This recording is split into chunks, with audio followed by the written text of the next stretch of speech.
નવી મોજ અને મસ્તી સાથે આજનો બ્લોગ થઈ ગયો છે આપણો સ્ટાર્ટ. તો સવારમાં જો બધો જ મેકઅપ એક સાથે પાથરી દીધો છે અને આપણે પહોંચી ગયા હતા ક્લાયન્ટના ઘરે. અહીંયા બીજા ક્લાયન્ટ હતા, એમને મસ્ત મજાના રેડી કરી દીધા છે. અને આજે છે ને જે મેઇન ક્લાયન્ટ છે એમના છે શ્રીમતને સંસ્કાર, તો એનું પહેલાં બધી જ વિધિ પતી જાય ને એટલે એને ફાસ્ટ રેડી કરવાના હતા. તો ફાઇનલી એને છે ને આપણે 25 મિનિટની અંદર રેડી કરી દીધા છે. મેકઅપ અને હેરસ્ટાઈલ સાથે એમની ચોલી પણ ડ્રેપ કરી દીધી છે. ને હા, બુકિંગ પણ સ્ટાર્ટ થઈ ગયું છે. ને પછી જો ક્લાયન્ટ જતા હતા ને કહેતા હતા ફટાફટ તમે પણ આવી જજો. આને તમને મારા વિડીયોમાં ઘણી વાર જોયા છે, એ તો મારી ફ્રેન્ડ જ હતી. અને ફાઇનલી જો એના શ્રીમતમાં હું ન જાઉં એવું તો ના જ બને, એટલે આપણે ફટાફટ મસ્ત મજાના રેડી થઈ ગયા છીએ.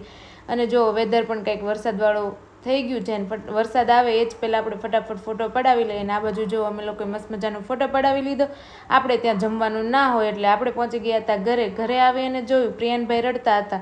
થોડી વાર મેં જોયું આવે છે કે નહીં, પણ એ રડતો હતો એટલે એ મારી પાસે આવ્યો જ નહીં. અને પછી તો જો એને એટલી શોખ અને મજાથી મારી પાસે આવી ગયો હતો અને કહેતો હતો આંટી તું ક્યાં ગઈ હતી. પણ મેં કીધું પહેલાં તો છે ને તું મને જમવા દે, આજે મને બહુ જ ભૂખ લાગી છે.